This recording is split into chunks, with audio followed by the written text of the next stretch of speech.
Reading chapter 6 of the Conjugal Dictatorship really made me see all the different connections you can make between Marcos and Duterte, especially in the way in which they approached silencing the media, especially the media owned by the Lopez family or by Eugenio Lopez Sr. at the time. And this chapter really shows that development of the relationship between Marcos and Eugenio Lopez Sr.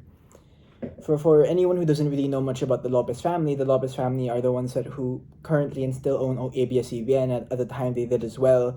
Eugenio Lopez Sr., the figure himself, at the time was also the owner of Meralco. He was the head of Meralco, I mean. And so he was a very, very powerful figure. And how he plays into the story of Marcos starts around in the early 1960s when, according to Primitivo Mijares, who at the time was working as a journalist in the newspaper called the Manila Chronicle, which is one of the many Lopez-owned newspapers, maybe the most important one. Mijares said that he was the one who convinced Eugenio Lopez, to support Marcos for his presidential campaigns in the future. At the time, Marcos was only the Senate minority leader, and so according to Mijares, he saw a lot of potential in Marcos to becoming the next president, and so he personally convinced Eugenio Lopez Sr. to put the resources of the newspaper behind to help him become president. At the time, Eugenio Lopez Sr., again, he was the head of Meralco. He owned all these different media organizations and TV shows, including ABS-CBN. He was looked at as the president maker. He had so much power that if he went behind the president, he can use the media empire that he had to really bolster them into presidency. That was his reputation. And so throughout the 1965 election, the media organization of the Lopezes helped Marcos become president. They were a big deal, a big part of it. Of course, they're not the only parts of it. There are many other things you could attribute it to. Marcos was already a very popular figure amongst the political, landscape in the country because he was this young upstart person who seemed to have lots of ideas that he wanted to really implement in the country. And he had his wife, Imelda Marcos. Imelda had a big part in really trying to get support from the public. They would be on stage and they'd sing together, and she was known as someone who was very beautiful at the time. And that because of all of this stuff, all of these, I guess you can call it somewhat of a coalition of the different elite powers within the Philippines, including the Lopezes, at least the Lopezes at the very top of it. They decided to all support Marcos in his bid to presidency against Diosdado Macapagal, who at the time was the incumbent president, meaning he was the president at the time. The Lopez Empire and many others decided to support Marcos instead. One of the interesting stories behind Marcos' presidency is that he needed a vice president, and he was wondering who can he have as his vice president that will help him win the presidency. I think normally that's how people think about it when you want to choose a vice president that will help you get support when you become president. And the person who ended up becoming the vice president of Ferdinand Marcos, you can try to guess who it is if you don't know. It was Fernando Lopez. Who is Fernando Lopez? Fernando Lopez was the brother of Eugenio Lopez, and so he used as his vice president someone whose brother was the head and the most powerful person in the media world at that time. And because of that and all those political connections, it must have helped him become president. Now, one of the interesting things about Fernando Lopez was that he actually had no ambitions to be vice president. He didn't really want to be vice president. And a very pivotal moment, it seems, according to this book and according to other things I've read, is that Imelda Marcos specifically took it upon herself to beg him to run for vice president. That's how much she wanted to help Marcos win. He went up to her Manila hotel and she went down on her knees and cried for him.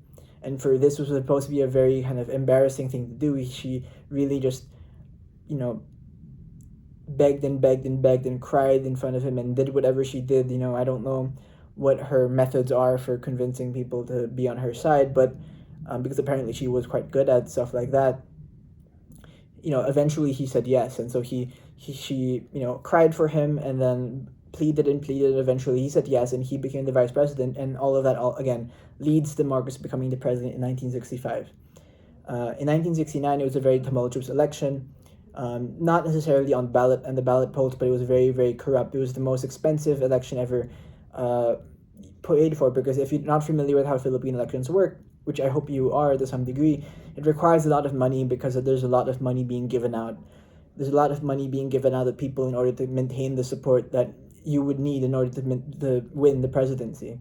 So even today, even when we were watching this video, if you're thinking about the future election season, it really takes a lot of money, because you're going to be giving a lot of money to different government officials, to different people of the public, to different, the money is going everywhere, and so you need lots of. The more money you have, the more people you can get on your side based on that kind of funding apparatus. And Marcos was so desperate to maintain power that he spent, I forgot the number, but I think it may be in the billions. It was like a huge amount of money that he spent trying to really become president. Now, it may not be the billions; it could be hundreds of millions, but it was a lot of money to run for president. And the problem at the time was also he was using money that was tax money to some degree. That was money that was being paid by the people. He used it to, establish his win for the presidency against Sergio Osmeña, I think, Jr. And he won by a landslide, and he became president in 1969.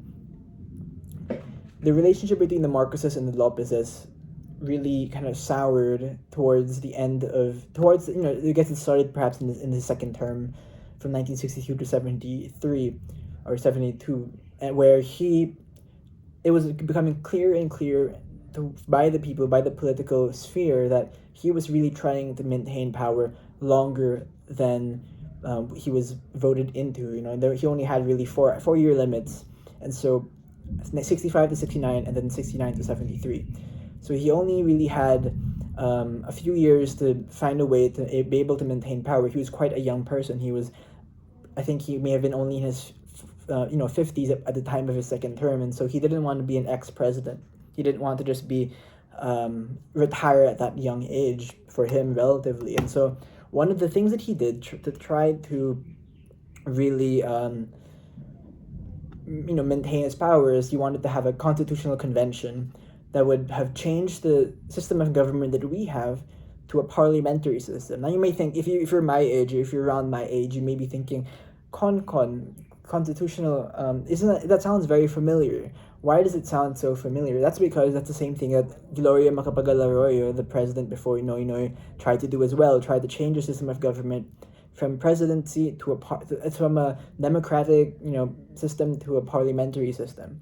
Now, the reason why Marcos wanted to have a parliamentary system was that it would allow him to be the prime minister after becoming president, and for a much longer period of time. So over the course of 1971, there were plans ready to move the country into a parliamentary system, partly because Marcos wanted to maintain power as a prime minister instead, which at the time was quite common in other countries. Maybe he was looking at, some Malaysia or something or whatever. There are some countries that were moving into that system of government, and up to today, it allows them to maintain power longer than you would expect them to normally do, where you can go from president to prime minister and then back to president. Like, I think that's what Putin did in Russia, and so that was the plan. So at the beginning, that was the original plan, but around the time that this was going on, a lot of the newspapers, including the newspapers of the Lopezes, started to criticize Marcos, criticize him for wanting to maintain power for so long, criticize him for all the different scandals you can kind of throw at it, because people didn't want to stay president any longer. So much so that in the 1971, there was they wanted to have this new change of constitution, right, to have a parliamentary system. There was a movement within the people who were voting for this in the government. It's called the Ban Marcos Resolution. And during this Ban Marcos Resolution, many local newspapers, including newspapers by the Lopez Empire, they were criticizing Marcos for this whole thing, and advertising about all the Ban Marcos movement. And what was the Ban Marcos movement? The Ban Marcos movement was the sense that they wanted to include in the new constitution this idea that the next president or prime minister, cannot have any relations with the previous one, meaning that, I think I forgot which degree it was second or fourth degree. According to the book, it's like the fourth degree, you cannot, it says here, the presidency, banning relations to the fourth civil degree.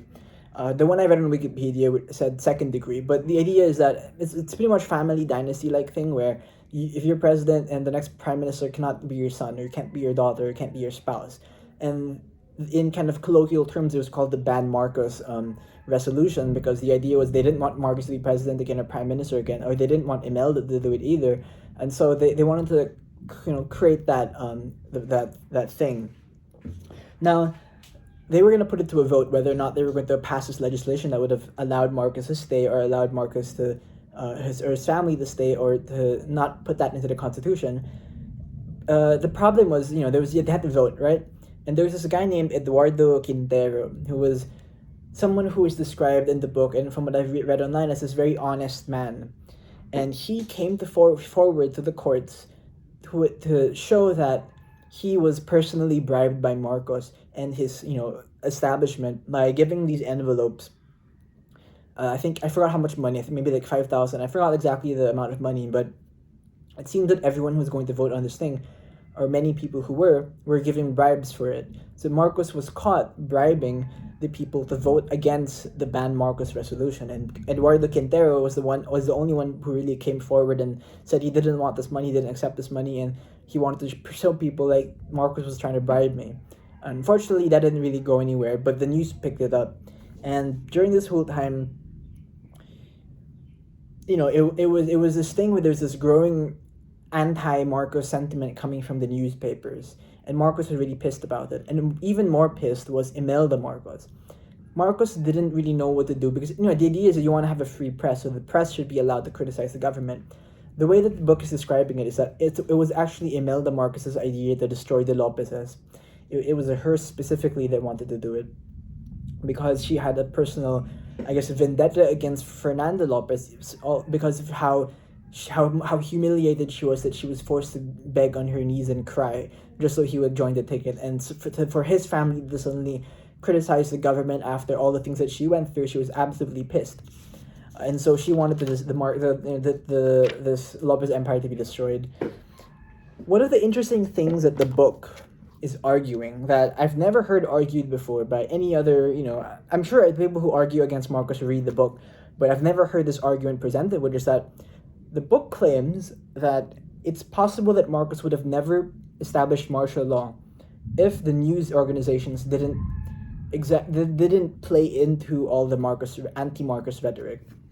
What that means is that Marcos would have, if Marcos was able to establish a parliamentary government instead of a presidential government, where he would continue ruling, because the thing is, like, Marcos seemed to really, really want to rule the country. And according to his personal aide, one of the closest in his circle, Marcos felt that establishing martial law was the only way for him to maintain power, because he tried the legal route. The more acceptably legal route is to go through the constitution, have it be voted on by people. But because of all the scandals, because of all the anti-Marcos sentiment from the news, because of the exposure of the bribery allegations and everything, according to Mijares, Marcos felt that he had no other choice. The only way for him to maintain power is martial law. But he thinks that it's possible that we would never have had military rule and martial law if Marcos was able to be the prime minister. It's a weird thing to say, and it's very thought-provoking, and in fact, because the idea is that martial law is military rule of the country. So what he's trying to describe is that Marcos actually didn't want martial law as it is. What he wanted was to rule the country, and so he would have been really satisfied if he just became prime minister. He didn't need to use the military to rule the country. He just wanted to rule the country in whatever way he could have.